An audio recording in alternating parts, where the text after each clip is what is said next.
Let's please take our seats.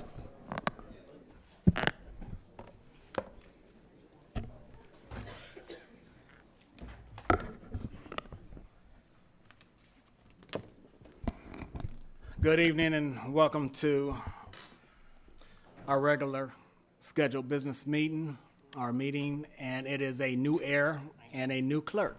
Let's all give Miss Sandra Davis, our new clerk, a round of applause. She has some big shoes to fill, but she is definitely up to the task.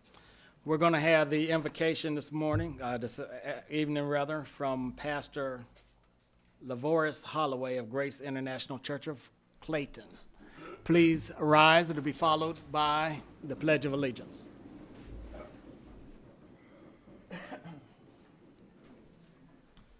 Pastor, how are you? Bless you. Let us bow. Gracious Master, the Father and Creator of heaven, earth, and mankind, we approach you today with reverent hearts and in humble submission. We ask that you would guide us as citizens of this great world, country, county, and community. As we are concluding the voting process, let us not forget that you are still governor over the whole earth. We beseech you to impart unto us, these officials, appointed or elected, the wisdom needed to lead and to follow. Please grace these officials to not get proud of their positions or status, but allow them to lead by serving.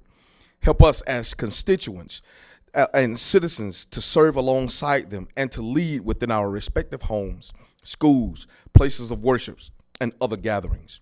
Now help us to walk in love, joy, peace, long-suffering, gentleness, goodness, faith, meekness, and temperance. For we know that against such there is no law. For it is in your name that we do pray, the one who lived, died, and resurrected himself with all power, the one who promised to come back to receive us again unto yourself. Amen. I pledge allegiance To the flag of the United States of America and to the republic for which it stands, one nation, under God, indivisible, with liberty and justice for all.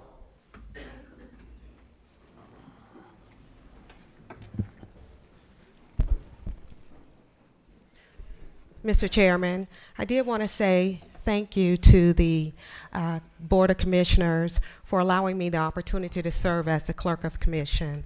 Mrs. Shelby Haywood was a dedicated, exceptional clerk and a tough act to follow. So I did want to let you know that I am committed to upholding the integrity of the clerk's office as well as serving the citizens of Clayton County. Thank you and welcome. We will now move into the agenda. We do have two amendments to the agenda. We have an add-on, which is a resolution authorizing Clayton County to enter into an agreement with Misty Mountain Productions, LLC, for a filming project associated with the production of the motion picture Misty.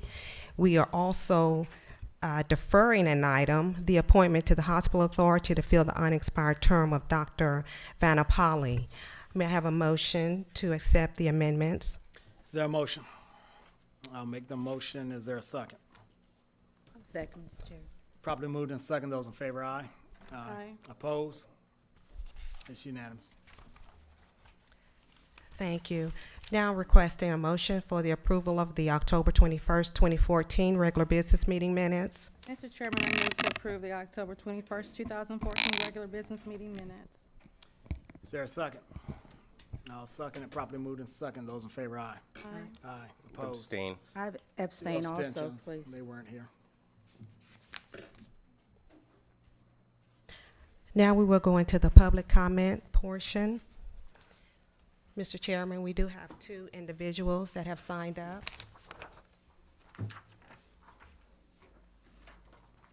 Citizens will be given 3-minute maximum time limit to speak before the Board of Commissioners. Please state your name and county of residence for the record. Speak clearly into the microphone, and speakers should be courteous, respectful, and not make disparaging remarks or use abusive language when addressing the board. Mr. Jeffrey Benoit.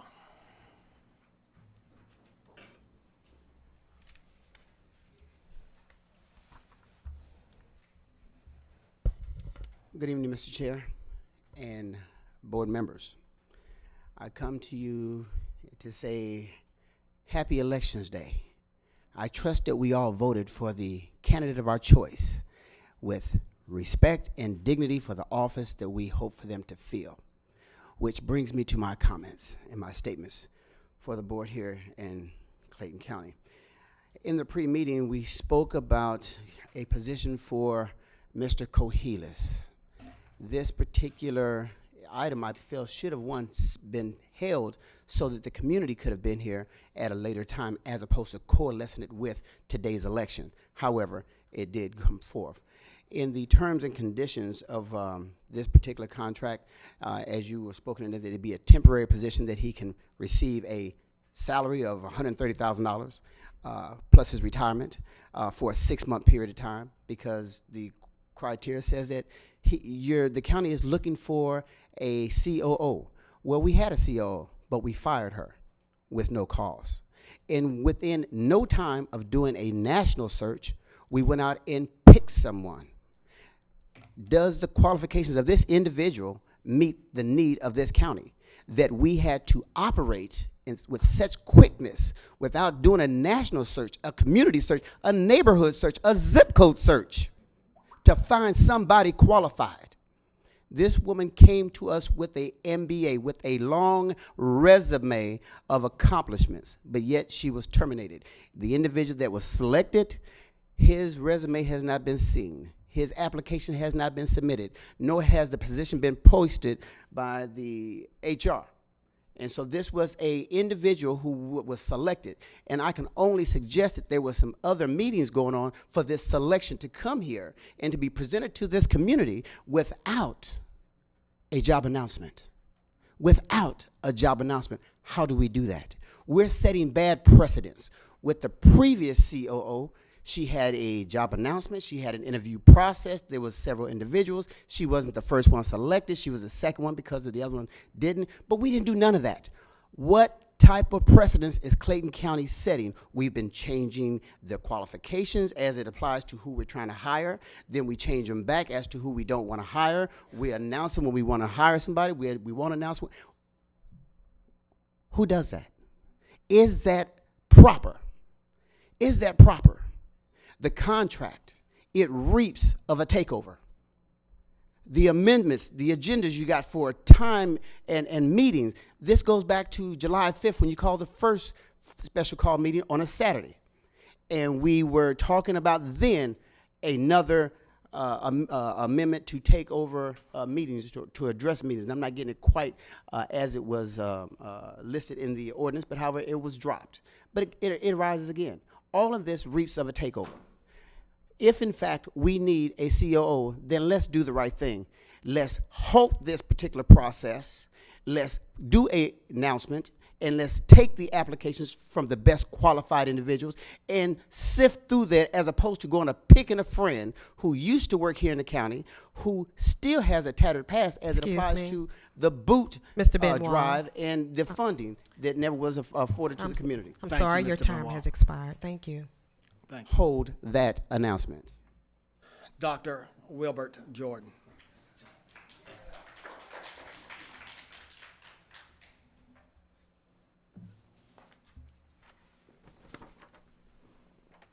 Good evening, Mr. Chairman. I'm here to echo what Benoit said. I've been a resident of this county 28 years. Part of that time I was in the military. And I've watched this county. I've watched it under Crandall Bray. I watched it under Chairman Bell. And to come here tonight and to see that Amendment 10 on that is a smack in the face to the citizens of this county. Now, you know that we can do better.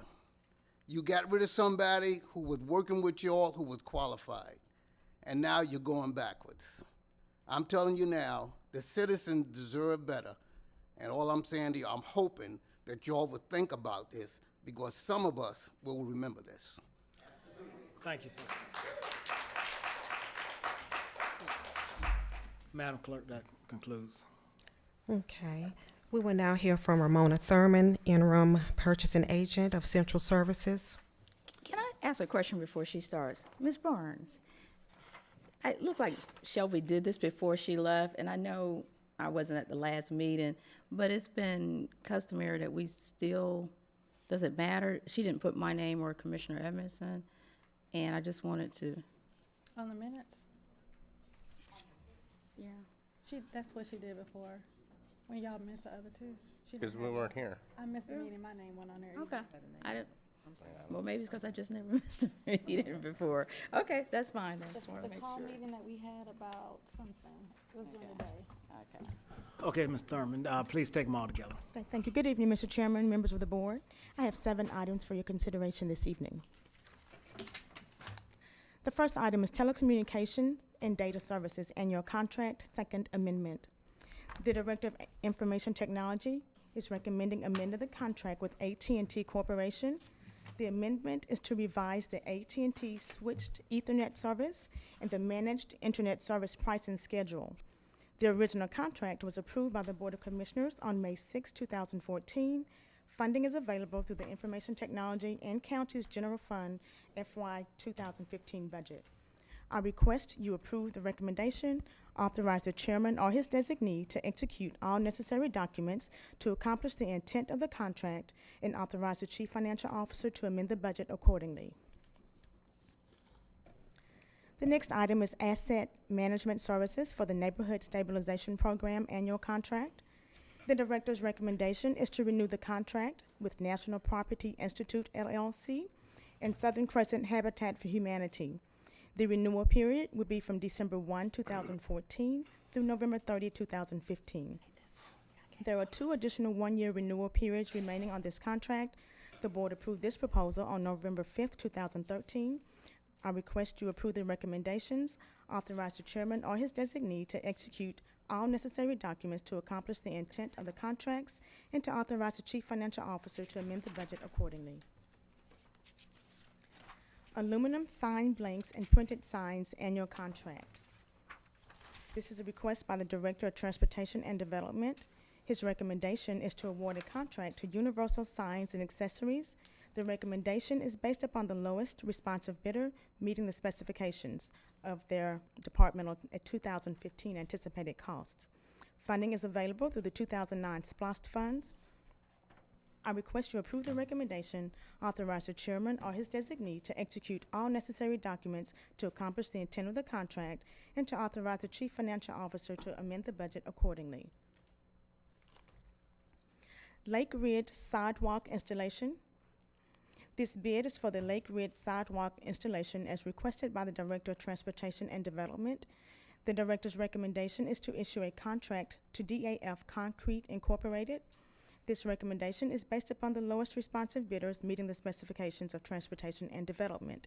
Funding is available through the 2009 SPLOST funds. I request you approve the recommendation, authorize the chairman or his designee to execute all necessary documents to accomplish the intent of the contract, and to authorize the chief financial officer to amend the budget accordingly. The next item is a request to purchase 350 Dell computers for various county departments. This purchase requisition is for 350 Dell computers. The director's recommendation is to approve this purchase in the amount of $225,046.50, utilizing the state contract with Dell Computers. Funding is available through the Information Technology Minor Computer Equipment Funds budget. I request you approve the recommendation, authorize the chairman or his designee to execute all necessary documents to accomplish the intent of the contract, and to authorize the chief financial officer to amend the budget accordingly. The next item is resolution number 2013-319, Internet Services for Clayton County. The Director of Information Technology recommendation is to amend the contract with with Delta Com, doing business as Earthlink Business. This amendment is to extend the contract for an additional 140 days for a contract end date of May 2nd, 2015. The original contract was approved by the board on August 2nd, 2011. Funding is available through the Information Technologies Fiscal Year 2015 budget.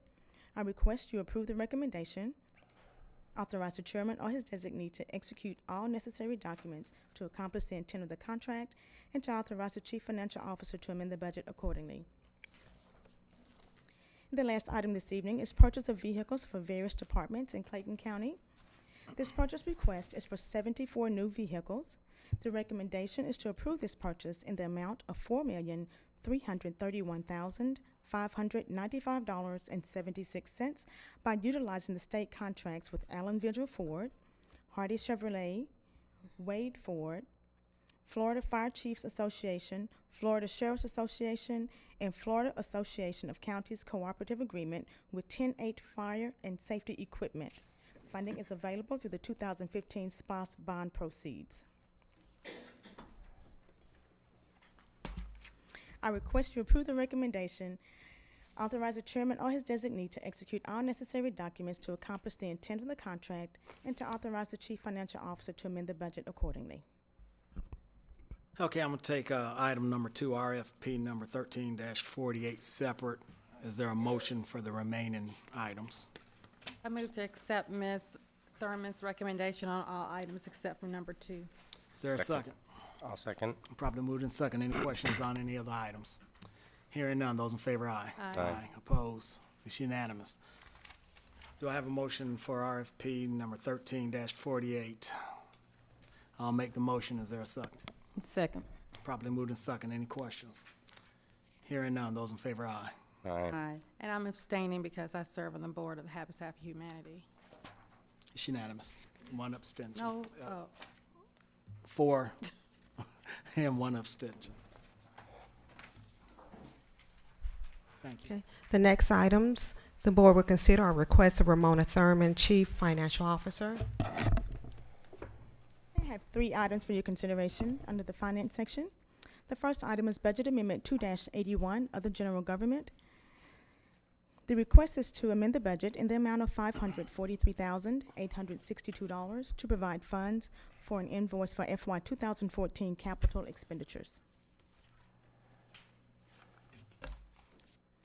Budget Amendment 4-50 is for 2009 SPLOST. The request is to amend the budget in the amount of $663,018 for funding for design engineering services for the Valley Hill Bridge Road Project. RFB package number 14-28 was approved by the board on October 7th, 2014. And the final item this evening is Budget Amendment 4-51, which is 2009 SPLOST. The request is to amend the budget in the amount of $154,085 for funding for the Panhandle Road Sidewalk Project acquisition services and land costs. Do I have a motion? So moved. Is there a second? second. Probably moved in second. Any questions? Hearing none. Those in favor, aye. Aye. Opposed? It's unanimous. Thank you. Thank you. The board will now consider requests of Renee Bright, Human Resources Director. Renee, can we take 1 and 2 separate? Oh, okay. The first request I have is from Superior and State Court Administrator. He's requesting to delete a vacant Principal Secretary's position in the Indigent Defense Division, reclassify a Court Panel Assistant from a grade 17 to a grade 16, reclassify an Accountability Courts Coordinator from a grade 22 to a grade 24, reclassify Felony Drug Court Case Manager from a grade 18 to a grade 22, delete a Principal Secretary's position and create in its place an Administrative Assistant that will go from a grade 13 to a grade 16, delete an Administrative Assistant position and create an Office Administrator in its place that will go from a grade 16 to a grade 17, reclassify a DUI Drug Court Case Manager from a grade 18 to a grade 20. this will result in a savings of approximately $9,000. Do I have a motion? So moved. Is there a second? I'll second. Properly moved and second. Any questions? Hearing none. Those in favor, aye. Aye. Opposed? It's unanimous. The next item I have is a recommendation for Director of Central Services. On Thursday, October the 30th, an interview panel consisting of Ramona Thurman, the county CFO, Lanita Evans, the Executive Director of Business Services for the Clayton County Public School System, and myself conducted interviews for the position of Director of Central Services. 7 interviews were conducted by the panel, and an interview scoring matrix was used to evaluate each candidate's experience, management and leadership, and knowledge of procurement, risk management, and contracts. It is the recommendation of the panel that the board consider Robert Forbes as the next Director of Central Services. Mr. Forbes has over 20 years of purchasing, contracts administration, inventory control, and facilities administration. He received a bachelor's degree in political science from California State University, is a Georgia Certified Purchasing Associate, and has completed the University System of Georgia's Executive Leadership Training. And I have discussed with him the starting salary, and he has agreed that if he's offered the position, he would accept the starting salary. Okay, anybody on the board, the interview board, had procurement experience? Yes, sir. Miss Lanita Evans. She had how many years of experience? I apologize, I don't have that, but it's extensive experience. That is what she does for the school board. Okay, and how many candidates were interviewed? 7. 7. All right, and the job was posted? Yes, sir, it was. Okay. All right, I'm gonna make a recommendation to accept the personnel director's recommendation to hire Mr. Forbes. Is there a second? I'll second. Properly moved and second. Are there any questions? I do. Ms. Bright, how many interview panels have you had for this particular position? 3. So this will be the third panel? This was the 3rd panel. And Okay. third recommendation as well. And the third recommendation? Yes. And you've served on each panel? I did not serve on one of the panels because I was not available for all of the interviews. So someone from my office sat in on the that panel. And has each panel conducted the interviews in a similar fashion, to your understanding? Yes. And was it a unanimous decision? Yes, it was. Any other questions? All right, hearing none. Those in favor, aye. Aye. Aye. Opposed? Nay. Nay. Motion fails.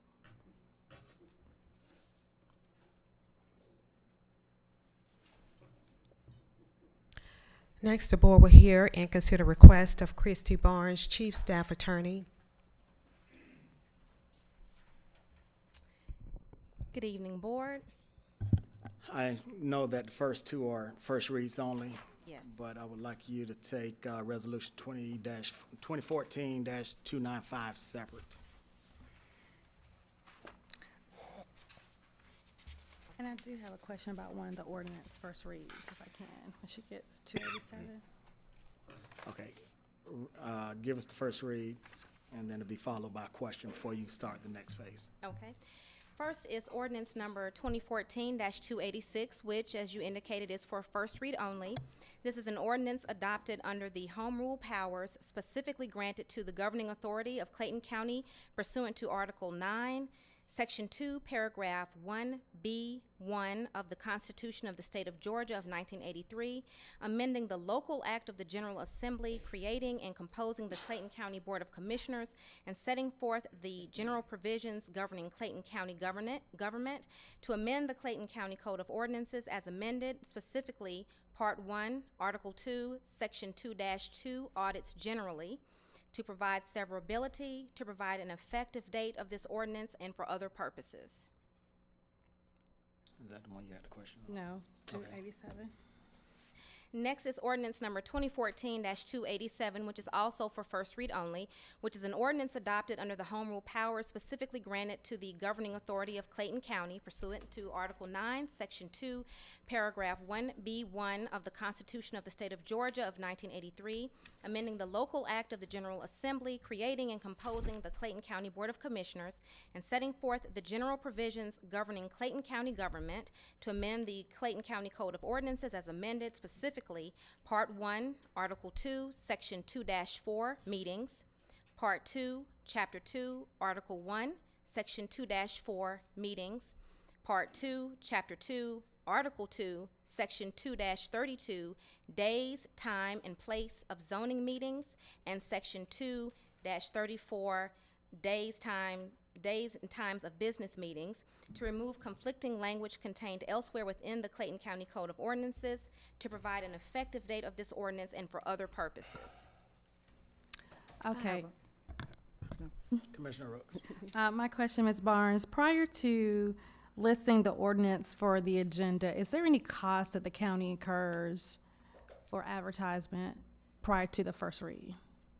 Yes, we are required under the provisions of Home Rule to run an ad in the News Daily 3 consecutive weeks within the 60 days preceding the adoption of the ordinance. So it ran for the first time on, I believe, last Friday. Okay, and it will run consecutively for this week and next week?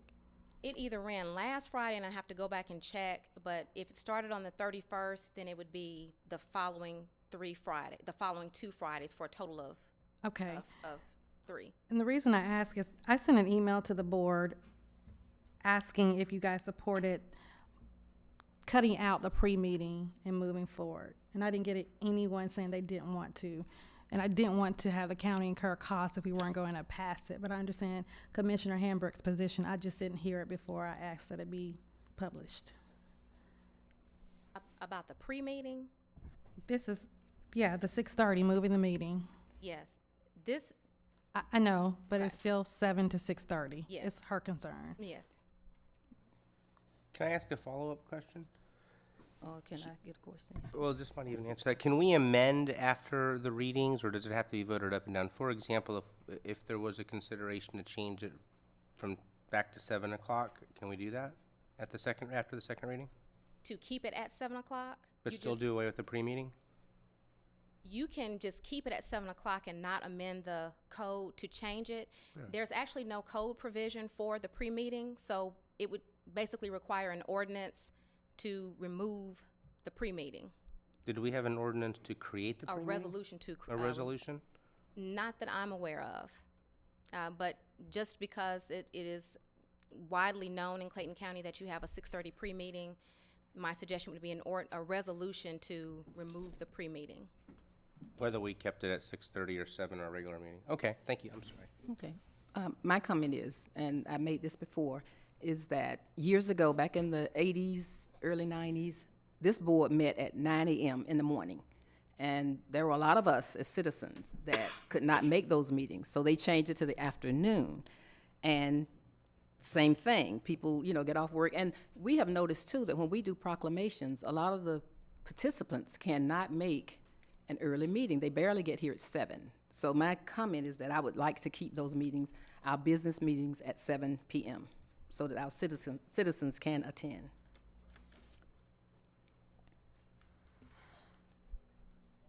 I'm not opposed to that. I just thought we were moving to not do pre-meetings. So I can support keeping it at 7. I thought the consensus was to get rid of pre-meetings so we can just move the meetings along. So how do we not have a second reading of the ordinance? We just won't bring it back. Okay. We just won't bring it back. Do we need to make a request, do a motion? That would help us out. Okay, I move to remove ordinance number 2014-287 for further consideration. There's a second. Second. Properly moved in second. Any questions? Hearing none, those in favor, aye. Aye. Opposed, it's unanimous. Thank you. Next is ordinance number 2014-288, which is an ordinance to amend the Code of Clayton County, Georgia as amended, specifically Code of Clayton County, Georgia, Part 2, Chapter 70, Personnel, by deleting the existing Article 2 Code of Ethics and substituting in lieu thereof a new Article 2 Code of Ethics to repeal conflicting laws, ordinances, and resolutions, to provide for severability, to provide an effective date of this ordinance, and for other purposes. Take them all except for 295. Resolution number 2014-289 is a resolution authorizing Clayton County to enter into a grant award agreement with the Criminal Justice Coordinating Council, and in accordance therewith, accept grant funds to be used in connection with the Victims of Crime Act and the Clayton County Court-appointed Special Advocate Program, to authorize the chairman to execute the grant agreement and otherwise to perform all acts necessary to accomplish the intent of the resolution, to authorize the chief financial officer to amend the budget where necessary to reflect an appropriate revenue source and expense, and to transfer any required match of local funds, all as may be required under the terms of the grant agreement, to provide an effective date of this resolution and for other purposes. Resolution number 2014-190 is a resolution to amend Resolution 2014-160 so as to authorize the exchange of a condemned vehicle for other vehicles more suitable for police work in a manner as will be in the best interest of the county, to authorize the directors of central services and fleet maintenance to perform all acts required by this resolution, to provide for the disbursal of any remaining proceeds from the exchange, to authorize the chief financial officer to amend the budget where necessary to reflect an appropriate revenue source and expense, to provide an effective date of this resolution and for other purposes. Resolution number 2014-291 is a resolution authorizing Clayton County to enter into a memorandum of understanding with Troy University to provide high-quality learning opportunities and tuition discounts to county employees, to authorize the execution of the memorandum of understanding and otherwise to perform all acts necessary to accomplish the intent of this resolution, to provide an effective date of this resolution and for other purposes. Resolution number 2014-292 is a resolution authorizing Clayton County to enter into a right of entry for an environmental assessment and response with the United States Army Corps of Engineers upon that certain county-owned property located at 1800 Slate Road in Conley, Georgia, to authorize the chairman to execute the right of entry and to perform all acts necessary to accomplish the intent of this resolution, to provide an effective date of this resolution and for other purposes. Resolution number 2014-293 is a resolution authorizing Clayton County to accept a donation from Central Georgia Electric Membership Corporation on behalf of the Clayton County Department of Economic Development, to authorize the chairman to accept the donation on behalf of Clayton County and to otherwise perform all acts necessary to accomplish the intent of this resolution, to authorize the chief financial officer to amend the budget where necessary to reflect an appropriate revenue source and expense, all as may be required, to provide an effective date of this resolution and for other purposes. Resolution number 2014-294 is a resolution approving the Clayton County local option sales tax, to authorize the chairman to execute the lost certificate of distribution and otherwise to perform all acts necessary to accomplish the intent of this resolution, to authorize the chief financial officer to amend the budget where necessary to reflect an appropriate revenue source and expenses, to provide an effective date of this resolution and for other purposes. Resolution number 2014-296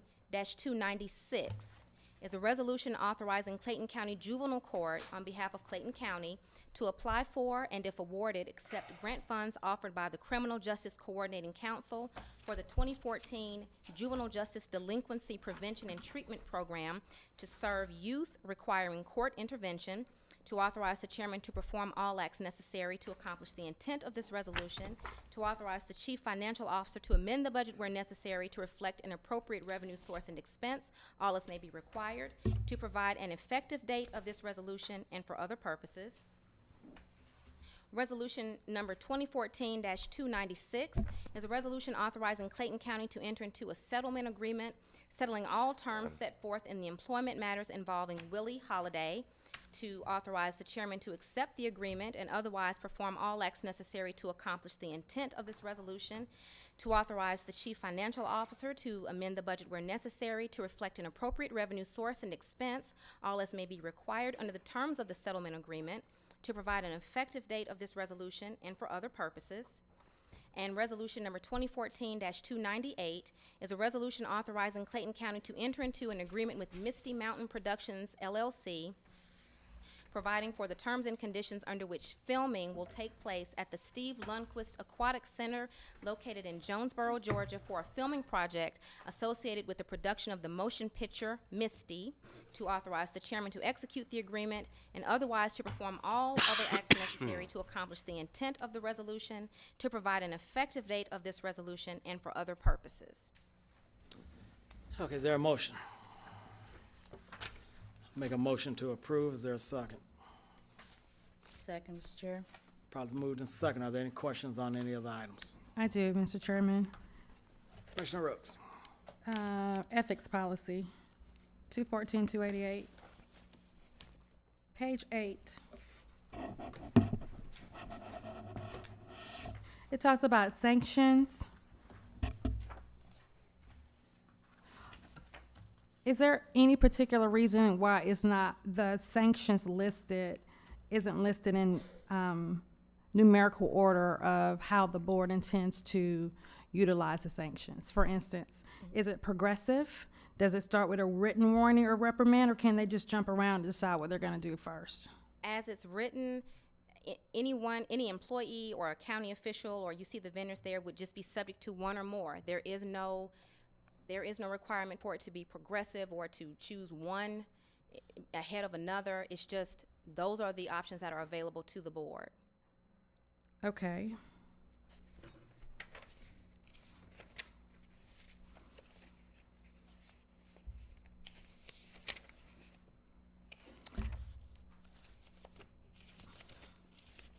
One second.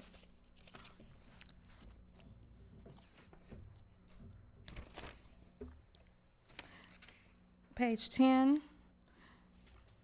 The Board of Ethics shall consist of the following 7 members to be appointed as follows. Roman numeral 7, 5, 2 ayes. 1 member to be appointed collectively by the Clayton County District Commissioners. The appointment of this member shall rotate between all commission districts on January 1st of each year. It doesn't say how the rotation occurs. Does it go from District 1, 2, 3, 4? Does it go from even, odd? It's not indicated. It's just whichever Board of Ethics appointee comes from District 3, then the next time it can't come from District 3 until you have a rotation where you have four consecutive years where you have that appointee coming from a different district. I didn't read that at all in it. So there's no way to ensure that it's consistent in the appointment. It says the appointment of this member shall rotate between all commission districts on January 1st of each year. Yeah, but come January 1st, who gets first dib? Me? District 2? District 4? It's the board's decision. Okay, So whichever. are we able to amend the ethics policy now and make those suggestions? Sure, absolutely. Okay. Would you like to specify what district first? I mean, I think it should go 1, 2, 3, 4. If you can add in there, start District 1. It can start with District 1, then 2, then 3, then 4 on January the 1st of each year. The next one. That's fair. So the way that I read it is that that particular appointee per that district commissioner serves 1 year. No, in the initial terms, if you turn over to page 11, where it talks about the Board of Ethics having the staggered terms. So the initial members of the board appointed by, and then you have to reference page 10, groups 1, 3, and 5 will serve two-year terms, and then members appointed by groups 2, 4, 6, and 7 will serve 4-year terms, and then subsequent terms of that office will be 4-year terms. Then it couldn't be each year. It couldn't rotate each year. You're right. So the initial term for the board members appointed in groups 1, 3, and 5, the appointee from each district if you're from that district, 1, 3, or 5, then you would you would serve for 2 years initially on the board. Conceivably, by the time it gets to District 4, it's 4 years, 8 years, 12 years. I would recommend that Section 7 be by itself and that the appointee per district commissioner is each year and not every 4 years. As it is right now, it's each year. It just creates a problem with those initial staggered terms. I think the term should be 1 year. Oh, the term itself, I understand. For the district selection, all of the districts. since we only get one person between the 4 of us, and if it's rotating per district, if it's going to be staggered, and it's a staggered of 4 years, by the time it gets to District 4, it's going to be 16 years.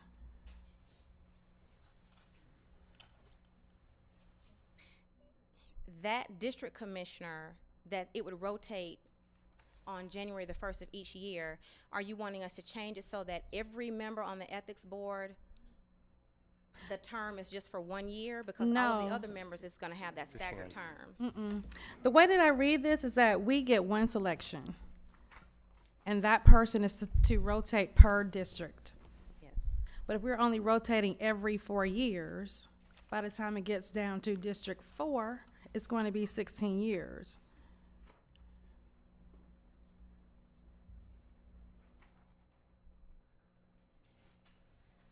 So if you have the appointee from District 4, and that person is scheduled to rotate out back to the appointee from District 1 after 1 year,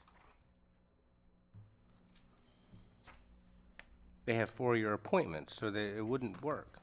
ultimately they do end up with 4-year appointments. All I'm requesting is that that particular person has a 1-year appointment. I understand. Sure. Including the interim, because it doesn't need to be staggered. So we remove the initial staggering and just Or the say- district commissioner selection, or selectee. So a 1-year term for the district commissioner appointee, Right. no staggering, No ever. sta- Okay. Because we wouldn't need it, because it'd be every 12 months.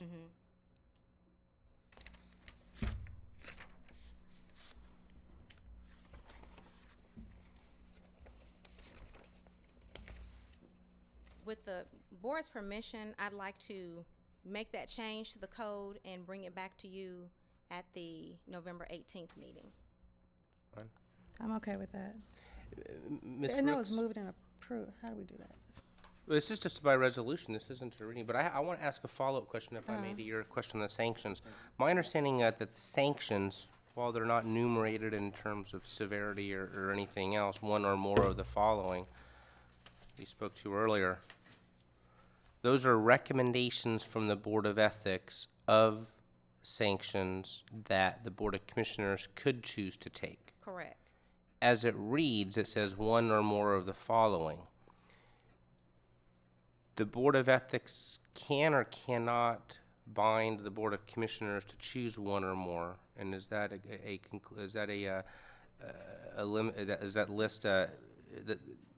limited? Are any sanctions that we take limited just to that list? Is it exhaustive? Exhaustive. Thank you. I couldn't get that out.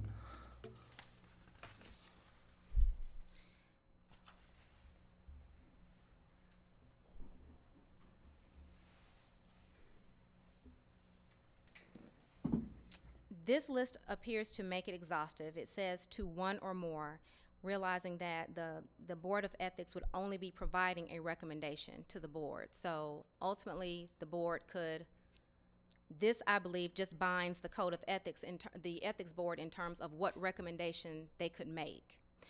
Then thereafter, it's within the board's purview about what disciplinary action or what sanctions you ultimately decide to impose. But I don't think the code of the Ethics Board would be able to recommend any action or any sanction that's not included here. And I Okay. don't know if that was the Ethics Advisory Committee's intent, but Okay, thank you. Any other questions? So are we moving to table this so that we can get the language correct, or are we gonna make them? So we need to amend the motion to approve all of those read with the exception of this one, to table it? Well, I thought this one was going to be tabled. You want to table that and go Well, there's a ahead with the motion and a rest of the second on motions? the table, right now, right? No, we didn't make. They Yes, we did. did. We have Yes, that's a motion and on the floor. second. All of these. I'll make a motion to table ordinance number 2000, to amend the motion and table ordinance number 2014-288. Is there a second? Second. Probably moving to second. Those in favor of the motion, aye. Aye. All right. Opposed? It's unanimous. Now going back, we still need to take, I have another question. okay. Commissioner Rose.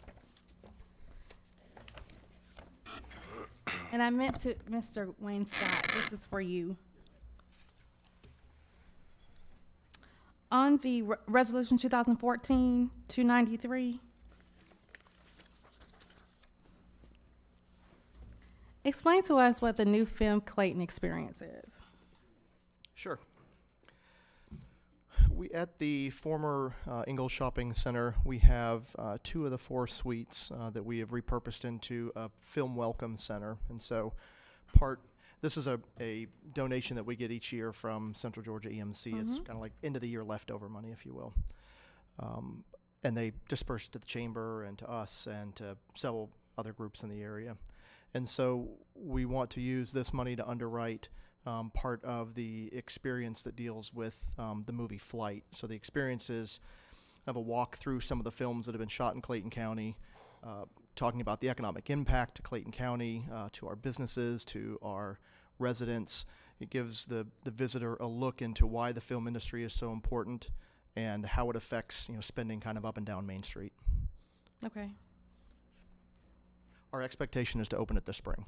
in the spring. Yes, ma'am. No further questions. All right. Those in favor, aye. Aye. Opposed? It's unanimous. We're going to resolution number 2014-295, which is a resolution authorizing Clayton County to enter into an agreement for Chief Operating Officer with Alex Cohilas to provide an effective date of this resolution and for other purposes. Okay, I have a couple of questions prior to taking a motion on this. And like I mentioned before, I do believe that this agreement was rushed, that it wasn't properly vetted, and it circumvented our hiring process. We have, ever since I've been in this office, held interviews for the COO, CFO, Chief Staff Attorney. We had a interview process. We accepted and posted applications, and we sought out the most highly qualified person. Now, with this particular contract, which I just received on Wednesday prior to adding it to the agenda, first thing I read was, it states that Alex Cohilas is an individual who has the education, training, experience in local government management. But I have yet to see an application, resume, list of qualifications. Do you have that? I do not. I don't have that information. Don't have it, so we're taking it on blind faith that he is qualified.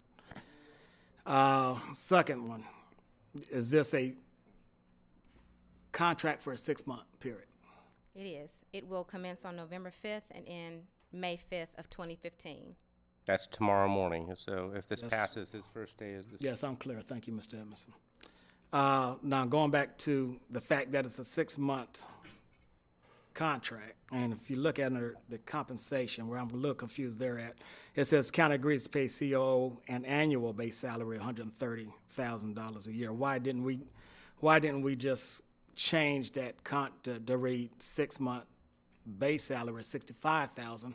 Because, I mean, if it's in black and white, I'm more comfortable with seeing and believing that. Now, if you pay them annual salary, it looks like plan on keeping them around for longer than 6 months. So I don't know. It's a little confusing right there to me. So he's going to receive a salary. Unless the salary is for $130,000 for 6 months. Oh, I'll take that deal. At any rate, and I think that's a valid What's question. the intent? I mean, I seriously, I would like to know, is the intent to be 130 for 6 months or annualized? Well, the contract ends in 6 months, supposedly, unless it's renewed. So why is the salary not 65,000? It says the word annual. I'm clear on that. Right. I got You it. just answered your own question. No. Mr. Hancock, you helped draft this? Yes, sir. Okay, another question that I want you to answer is about the pension part. Yes, sir. He's going to be able to draw a pension and a salary. Yes, sir. So does that change his status as to whether or not he is a temporary employee, part-time? Because our statute for temporary employee reads that they work less than 32 hours a week. No, sir, that's a statute, For civil service, now it says in here that under civil service rules and regulations, he is to be treated in the same manner as a temporary employee under the county civil service rules. And that's under section 4 of benefits. you're correct, sir, but I believe the 32 hours is actually 25 hours for part-time employees. There is no limit on the hours spent for temporary employees under the civil service rules. Is there a definition for temporary employees under civil service? What is it? Section 2.21, but I can't quote it for you. I mean, it's a full-time employee, it's just, it can be no more than 6 months. And they do not receive the benefits of a full-time. They don't participate in the pension, they don't contribute to the pension plan. The county does not contribute to the pension plan for them. They do not receive insurance. They do not receive any of the benefits that go along with a full-time employee. We have somebody for finance and a temporary employee is not a full-time employee. I'm sorry? What did you say, Jeanette? Take the mic, please. Under the, when we put a temporary employee in, they're treated as on a part-time status. When we put them into the payroll system, they are part-time because they do not receive any type of benefits. So, All I can tell you is what the civil service rule says. And it does not, I don't know how they put them in, but a temporary employee under the civil service rule clearly can be a full-time employee. Did our pension attorney contact you with some concerns about this contract? No, sir. I spoke with the pension attorney. And he didn't voice no concerns in reference to his status? He Under indicated to this. me that there were 3 circumstances under which a person could be excluded from the pension plan. Either a contract employee, a temporary employee, or a part-time employee. And those were 3 specific exclusions under the code from participation in the pension plan. So that is the reason I personally was not comfortable with recommending to you a contract, purely a contract, so they would be an independent contractor. Because I felt like that the job did not meet the definition under the IRS regulations of an independent contractor. So that is the reason that it is my recommendation that it be done in the manner in which it has been proposed if you're going to do it. Is that you do it for a 6-month basis as a temporary, under the temporary employee provision. And I think Ms. Wright will confirm that a temporary employee is not a part-time employee. Is that not correct? That's correct. Please take the mic. A temporary employee is allowed to work up to or over 40 hours a week for 6 months. They can't work more than 6 months in a temporary status. Say that again. An employee that's classified as temporary cannot work under that status for more than 6 months, but they can work 40 hours a week. Okay. I have a question about the contract, page 2. How is this person accruing sick leave and vacation benefits? How are they doing it? As a temporary, you can accrue? Well, No. the position is not a temporary employee under civil service because it's not a civil service position.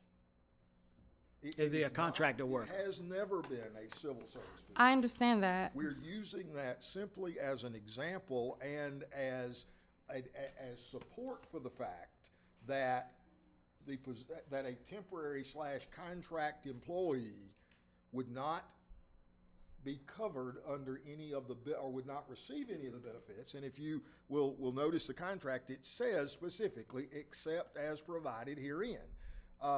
If you want to do the sick leave or vacation in some other manner, you certainly could do that.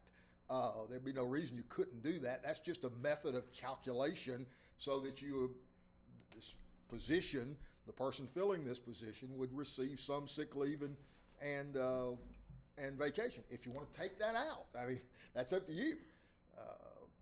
When a regular employee, as distinguished from a temporary, accrues sick leave and vacation benefits, at the end of their tenure with the county, what happens to that sick leave and vacation? It's probably not a question that I'm an expert on, but I know some of it they would get paid for. They take in cash, right? But they can do that if they haven't taken it. Right. So that is fair to allow a temporary employee to be able to accrue sick leave and vacation time, and at the end of a temporary assignment? It's up to you is what's fair. You can make whatever recommendation with regard to that you want to. In the conversations that I had as this board instructed Ms. Barnes and I to do, I had a conversation with Mr. Cohias, and he had indicated to me that he did not seek to participate in the pension plan. He did not want any health insurance benefits, that he would have like some provision in there for vacation and sick leave, and so I put this in there. You can accept it or not. I mean, I'm not making a recommendation on that point. The only legal implications of it, to me, were the pension issue. So that's just a method of calculating, too, for a 6-month period. Well, again, like I said, it seems like we are circumventing and delaying the hiring process of a COO to give a temporary status to someone when we should be looking to fill the position for somebody full-time who has a interest in this county. So it just looks bad to me. And that's not the way that this board should be attacking or addressing this issue. I think we should have a nationwide search, look for a qualified person to fill this position before putting a Band-Aid over a gaping hole. I have a question for Ms. Bright. Take the podium, please. Was an application even filled out by Mr. Cohilas for this position? No, Was a resume submitted? no, sir, not to me. How do we maintain a personnel file for temporary employees? If a position is posted, then an application would be received, and it would be in the same manner that we would maintain a file for any other employee. To your recollection, have we ever hired anyone without them filling out an application? The man behind you is our interim county attorney for a number of years. I don't remember getting a copy of his job application. Is this called an interim COO? It is not. Okay, it's called the COO, so we're not talking about interim. We're talking about a permanent, temporary to perm, so this is not the interim. Are we calling this person the interim? The position, no, the contract calls for to be called COO for a period of 6 months. That's what the agreement says. So no, there's nothing in here about interim. No. And I know, Mr. Chairman, that your comments were not directed to Ms. Barnes and I, but you do know that 3 members of that board directed us to do this, and that's why. Oh, I'm totally clear. I just want to make sure that I try to get somewhat of understanding on short notice of having this I do. contract Since presented to you did mention that, Mr. Hancock, Mr. Edmondson, since you made the motion to direct council to draft a contract for Mr. Cohilas, how is it that Mr. Cohilas was selected? I'd like to move to call the vote. We haven't done a motion yet. That's exactly my point. We're gonna have, We don't have a please, motion on the floor. please, we're gonna have I'd like to order. make a motion to approve Resolution 2014-295. Second. I think that, I'm the one who calls the motion, seeing I'm the chairman, sir. So Yeah, if you're calling, parliamentary- if you're calling the question, then we'll move on from that point. You can't We have call a the, parliamentary, is conduct that the right? interview. but there's no motion on the floor because you can't call the question without a motion. So, You want me to respond to that, or? I mean, I know the answer. You're Absolutely. I'm Time the correct. motion at the time the Well, call I question took was- question, I would address You question took before questions before a motion. motion, and you can't call a question before a motion is put on the floor, so we can ask questions. So, I guess I'll take that as a non-response. So, looking at the qualifications for the COO, it says a bachelor's degree in business administration. Ms. Bright, do we know whether or not Mr. Cohilas has a bachelor's in business administration?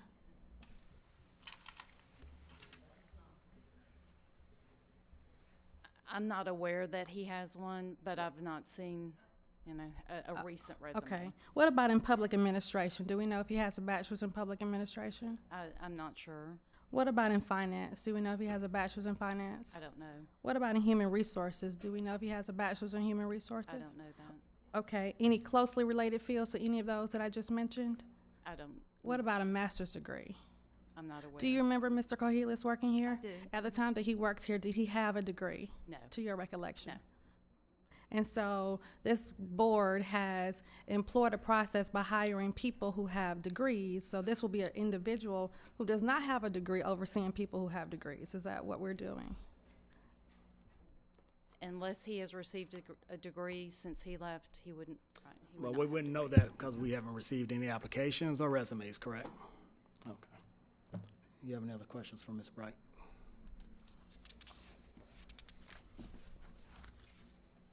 No. Thank you, Ms. Bright. Any other questions from any board member? All right, is there a motion? So moved.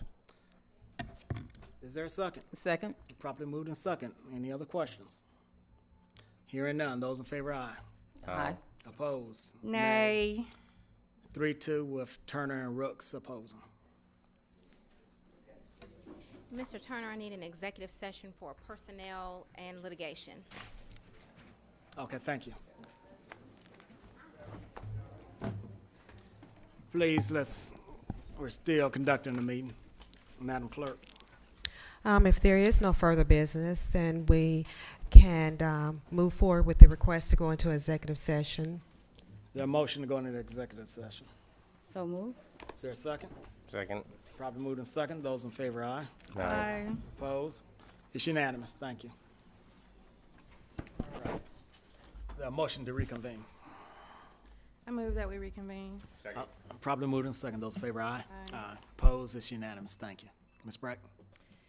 Yes, sir. I'm requesting that the board consider allowing the police department to have an additional position as an animal control officer until an existing position becomes vacant. And the reason for this request is that the Civil Service Board reinstated an employee to the position of animal control officer, and at this time, we have no vacant positions. Is there a motion? I'll make the motion. Is there a second? Second. Commissioner Rooks, second. Any questions? This will be at the same pay grade and step that the person left. That's and correct. Reinstated by civil service. That's correct. Any other questions? Hearing none, those in favor, aye. Aye. Opposed? It's unanimous. Thank you. Thank you. Okay. Mr. Chairman, I have two cases that we have settled under your direction. One of them is the case of Mark Sanders versus Clayton County, Georgia, and Board of Commissioners. And I have an I have a settlement agreement that I'm asking. I have one that he has signed, but his lawyer and I have negotiated one change in it after he signed it. So I'm going to ask you to sign one that's different than he signed, dealing with it's not a financial change. It's just a term change, and the settlement has been approved by the fire chief. It involves a promotion to lieutenant that's already been accomplished, and the payments of some costs that were involved. And I would ask the board to authorize and to approve that settlement and to authorize the chairman to execute it. All right, is there a motion? So moved. Is there a second? Properly moved and second. Any questions? Hearing none, those in favor, aye. Aye. Opposed? It's unanimous. And the second thing I have, Mr. Chairman, is a settlement agreement involving the county and what is defined in the agreement as the host taxpayers. It is 21 parcels located at the airport. They are concessionaires parcels that are owned or controlled by host, and we have entered into a settlement agreement with them covering terms, the appeals that were pending from 99 through 2014. They have executed that agreement. Again, it is under the terms that we had gotten your approval to settle it under before we did it, and this is just finalizing that. We will provide the clerk with an executed copy of both of these for the record, but I would ask you to approve the settlement and to authorize the chairman to execute the agreement. Is there a motion? So moved. Is there a second? Second. Properly moved and second. Any questions? Hearing none, those in favor, aye. Aye. Opposed? It's unanimous. Thank you. Very much. Anything else, Ms. Barnes? All right, is there a motion to adjourn? So that we adjourn. Is there a second? I'll second it. Properly moved and second. Those in favor, aye. Aye. Aye. Opposed? It's unanimous. Good night.